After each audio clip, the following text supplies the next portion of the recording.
అనుదినం దేవునితో.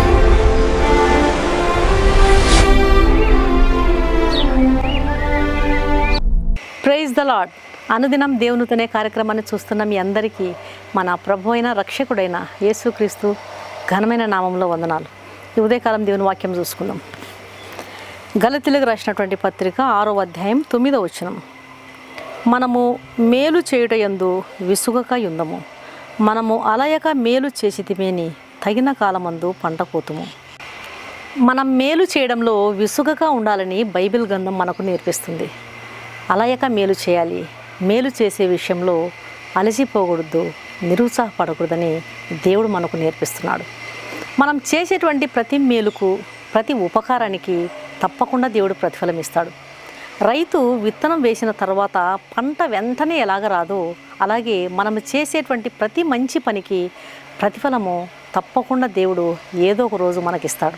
మనం చేసే మంచి పనులు ఇతరులను ప్రభావితం చేసేలా ఉంటాయి. మనలో వారు దేవుని ప్రేమను కనుగొంటారు. మనం చేసేటువంటి మేలు ఎన్నో రకాలుగా ఉండొచ్చు. అది ప్రార్థన సహాయం కావచ్చు, అది ఇంకా గొప్ప మేలు. వారి రక్షణ కొరకు, విడుదల కొరకు, స్వస్థత కొరకు, ఇతరులు దేవుని ఎరిగే విధంగా వారి కొరకు ఎంతో మనం ప్రార్థన చేస్తూ ఉండొచ్చు.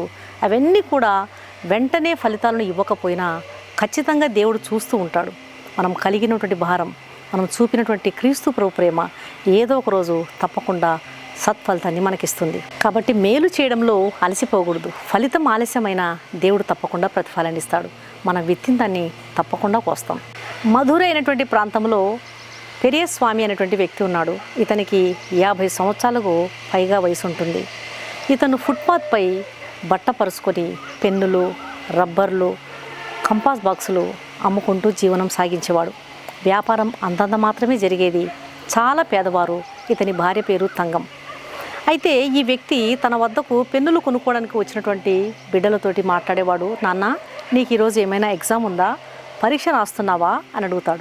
ఎవరైనా పిల్లలు పెన్ను కోసం అతని దగ్గరికి వస్తే ఆయన మొదట ఇలాగ అడిగేవాడు, నాన్న, ఈరోజు నీకు పరీక్ష ఉందా అని అడిగేవాడు. ఒకవేళ ఆ పిల్లవాడు అవును తాత, నాకు ఈరోజు లెక్కల పరీక్ష ఉంది, అయితే నేను పెన్ను మర్చిపోయాను అని అంటే వెంటనే పెరియస్వామి తన వద్ద ఉన్నటువంటి ఒక మంచి పెన్ను తీసి ఆ పిల్లవానికి ఇచ్చి, ఇదిగో బాబు, ఈ పెన్ను తీసుకుని ఎగ్జామ్ చక్కగా రాయి, 100కు 100 మార్కులు సంపాదించు అని చెప్పి పెన్ను ఇచ్చేవాడు. దీని ఖరీదు ఎంత తాత అని అడిగితే, డబ్బులు తర్వాత ఇవ్వచ్చులే కన్నా, ముందు ఎగ్జామ్ చక్కగా రాయి, మంచి మార్కులు వచ్చిన తర్వాత నాకు వచ్చి చెప్పు, అప్పుడు డబ్బులు ఇద్దు కానీ అని చెప్పి పంపించేసేవాడు. ఆ పిల్లలు నవ్వుకుంటూ వెళ్ళిపోయేవారు. మళ్ళీ ఎప్పుడూ తిరిగి వచ్చేవారు కారు. పెరియస్వామి కూడా వారిని ఎన్నడూ అడిగేవాడు కాడు. ఇదంతా చూస్తున్నటువంటి పెరియస్వామి భార్య తంగం చాలా కోపడేది. నీకేమైనా పిచ్చా, ఒక్కొక్క పెన్ను 10 రూపాయలు, ఇలా అందరికీ ఉచితంగా ఇచ్చేస్తూ పోతుంటే మనం ఏం తింటాం, ఇంటి అద్దె ఎలా కడతాం అని చెప్పి చాలా కోప్పడేది. కోప్పడుతున్నటువంటి భార్యకు తన పాత డైరీని తీసి చూపించేవాడు. అందులో తేదీల వారీగా ఇలా రాసి ఉండేది. 12/6/2010 రమేష్ మ్యాథ్స్ ఎగ్జామ్ ఒక పెన్ను బాకీ. 13/9/2011 సుమతి హిందీ ఎగ్జామ్ ఒక పెన్ను బాకీ.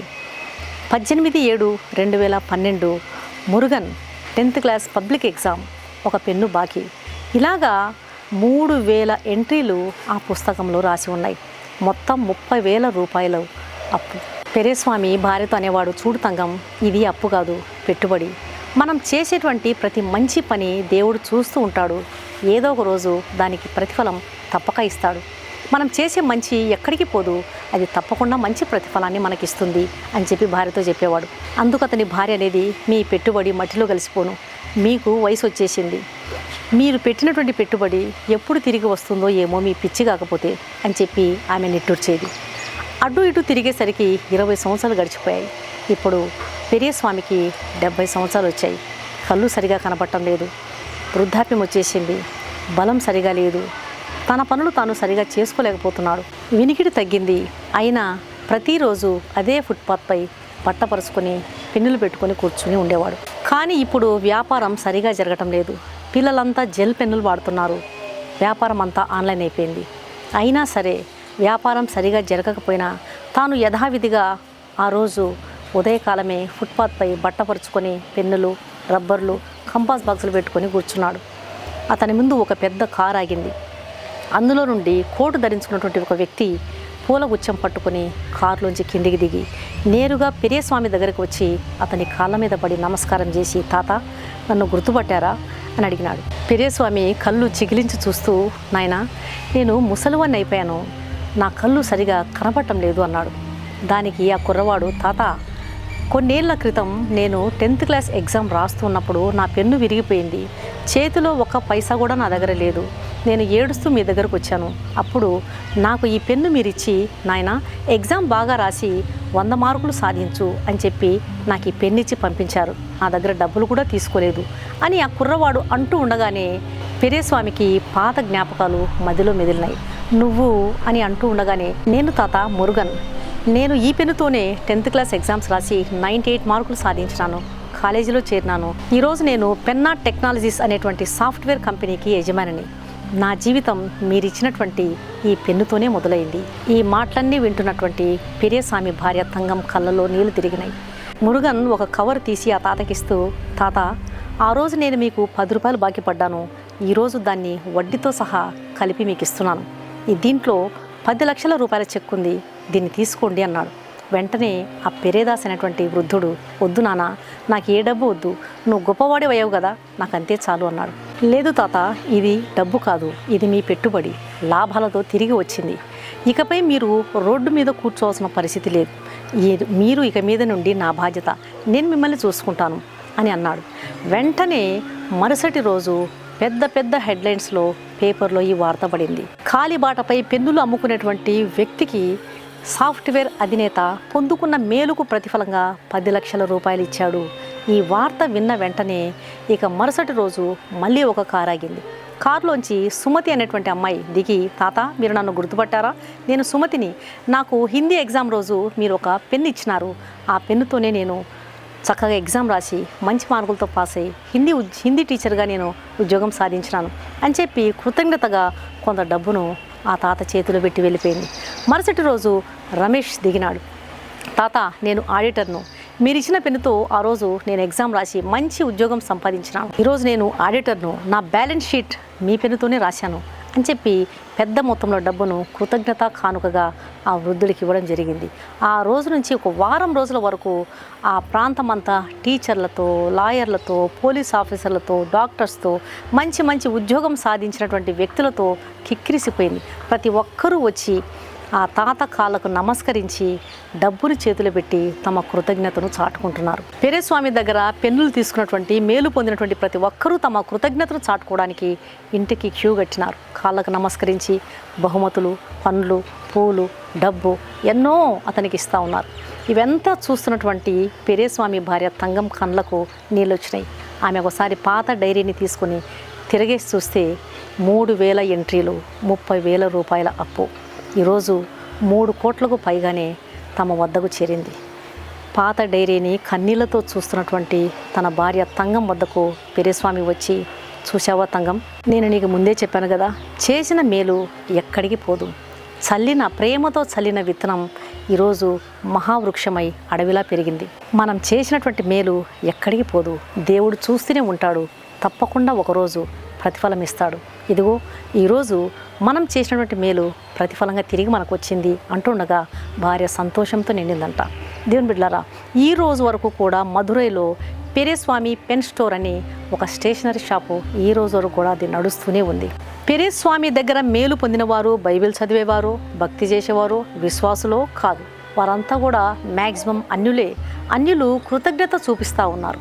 అయితే ఈరోజు చాలామంది మేలు పొందుకున్నటువంటి వారు దేవుని సేవకుల ద్వారా ముందు సేవకుల దగ్గరకు వచ్చయ్యా, నా కుటుంబ పరిస్థితి బాగాలేదు, నేను అప్పు సమస్యలు ఉన్నాను, నేను అనారోగ్యం సమస్యలు ఉన్నాను, నాకు ఉన్నటువంటి ఫ్యామిలీ ప్రాబ్లమ్స్ ఇవి అని చెప్పి దేవుని సేవకుల దగ్గరకు వచ్చి తమ సమస్యలను విన్నవించుకొని వారి ప్రార్థన సహాయం ద్వారా మేలు పొందుకొని ముఖం కూడా చూపించని వారు, వీపు చూపించి అట్లే వెళ్ళిపోయేవారు ఎంతమంది లేరు. చాలామంది క్రైస్తవులై ఉండి కూడా ఉపవాసం ఉంటున్నాం, ప్రార్థన చేస్తున్నాం, చర్చి పనులలో బిజీగా ఉంటున్నాం, మినిస్ట్రీ నడిపిస్తున్నాం, ఎన్నెన్నో మాటలు చెప్తూ ఉంటారు. కానీ ఎక్కడైతే మేలు పొందుకున్నారో, ఏ దేవుని సేవకుని ప్రార్థన ద్వారా ఉపకారం పొందుకున్నారో, మేలు పొందుకున్నారో ఆ దైవ సేవకుని మర్చిపోతూ ఉన్నారు.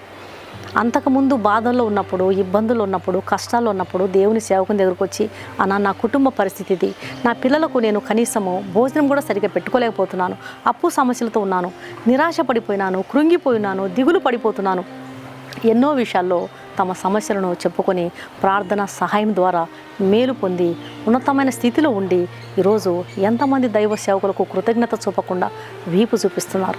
అంత మాత్రమే కాదు, వారి గురించి వెనకాల ఎగతాళిగా మాట్లాడేవారు ఎంతమంది లేరు. దైవ సేవకుల హృదయాన్ని బద్దలు చేసే మాటలు మాట్లాడేవారు ఎంతమంది లేరు.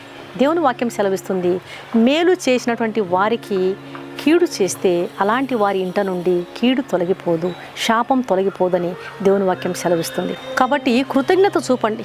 ఒకసారి మీ జీవితంలో వెనక్కి తిరిగి చూసుకోండి. ఈరోజు నువ్వు ఉన్నటువంటి ఈ స్థితికి కారణం నీ వెనకాల నీ కొరకు ప్రార్థించిన, నీకు సహాయం చేసినటువంటి దేవుని సేవకులు ఉండొచ్చు, విశ్వాసులు ఉండొచ్చు, సహోదరులు ఉండొచ్చు, పొరుగువారు ఉండొచ్చు, ఎవరైనా ఉండవచ్చు.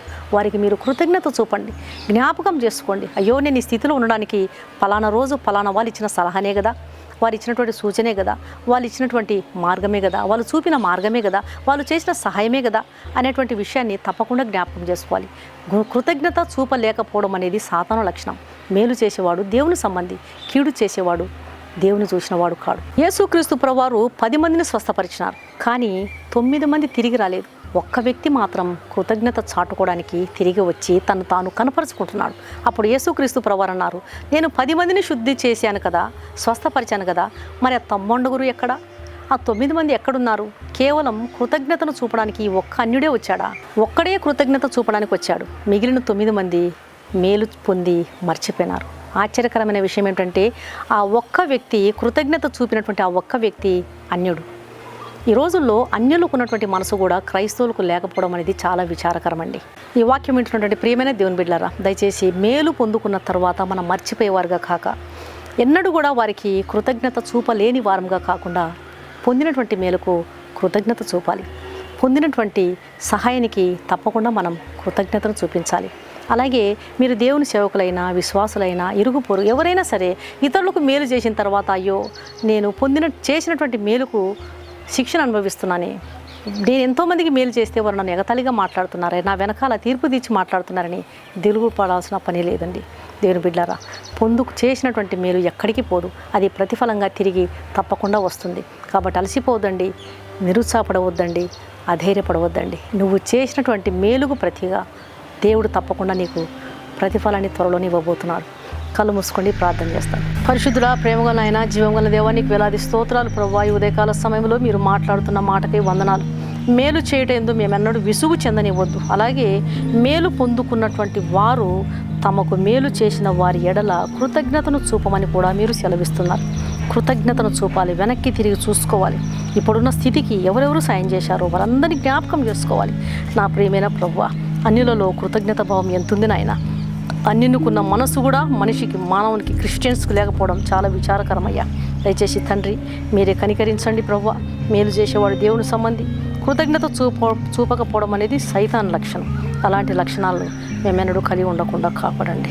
ఎంతమంది దైవ సేవకులు అపాయంలో ఉన్నప్పుడు ప్రార్థించుంటారు, అనారోగ్యంలో ఉన్నప్పుడు ప్రార్థించుంటారు, అవమానంతో కృంగిపోయినప్పుడు ప్రార్థించుంటారు, పిల్లల్ని పోషించుకోలేక నిరాశ చెందినప్పుడు ప్రార్థించుంటారు. ప్రార్థన సహాయం ద్వారా మేలు పొంది వెనకాల ఒకటి ముందు ఒకటి మాట్లాడి ఇతరుల మనసు గాయం చేయడం ఇంకా ఘోరం నాయన. అలాంటి మనసు ఎన్నడూ కూడా మా ప్రియులలో లేకుండా కాపాడండి తండ్రి. ఇంకా ఎంతమంది బిడ్డలు, దైవ సేవకులు, విశ్వాసులు నాయన, మరి నిన్ను ఎరిగినటువంటి బిడ్డలు మేలు చేసి చేసి చేసి అలసిపోని వద్దండి ప్రభువా. తప్పకుండా నువ్వు ప్రతిఫలం దయచేసి దేవుడు, విసుగు చెందని వద్దండి. ప్రార్థనకు జవాబిచ్చే దేవుడు నాయన, ఎక్కడికి మేలు పోదయ్యా. తప్పకుండా ప్రతిఫలాన్ని మీరు తొందరలోనే ప్రజలకు ఇవ్వబోతున్నారు, మీ బిడ్డలకు ఇవ్వబోతున్నారు. నమ్మి విశ్వసించి వాగ్దానంపై చేతులుంచి వాక్యాన్ని హృదయంలో మననం చేసుకుంటూ విశ్వాసంతో నీ వైపుకు చూసి నడువుటకు సాయం చేయమని, ఈ దినమంతా నీ సన్నిధిని మాతో ఉంచమని, ప్రార్థనాత్మను కలిగి జీవించుటకు సాయం చేయమని. ఈ రోజంతా మేము ప్రార్థనాత్మను కలిగి ఉన్నాం, వేకుజాము లేచేసే ప్రార్థన ద్వారా. కాబట్టి మా పనుల భారం వలన ఎక్కడ అలసిపోకుండా కాపాడమని యేసు నామమున అడిగి వేడుకుంటున్నాను తండ్రి, ఆమేన్. ఈ వాక్యం విన్న ప్రియమైన దేవుని బిడ్డలారా, దయచేసి ఈ వాక్యం అనేకులు విని మేలు పొందే విధంగా దేవుని వాక్యాన్ని షేర్ చేయండి, ఛానల్ను సబ్స్క్రైబ్ చేసుకోండి. అలాగే మీ ప్రార్థన అవసరాలను కామెంట్ సెక్షన్లో తెలియజేసినట్లయితే మీ కొరకు తప్పకుండా ప్రార్థన చేస్తాం. దయచేసి దేవుని బిడ్డలారా, మరి ఈ వాక్యం విన్న మీలో ఇంకా రక్షణ పొందని వారు ఎవరైనా ఉన్నట్లయితే క్రీస్తు ప్రభువారికి మీ హృదయాన్ని ఇవ్వండి. ఈ వాక్యం విన్న మీలో ఇంకా రక్షణ పొందని వారు ఎవరైనా ఉన్నట్లయితే క్రీస్తు ప్రభువారికి మీ హృదయాన్ని ఇవ్వండి. నశించిన దాన్ని వెదకి రక్షించడానికి యేసుక్రీస్తు ప్రభువారు ఈ లోకానికి వచ్చాడు.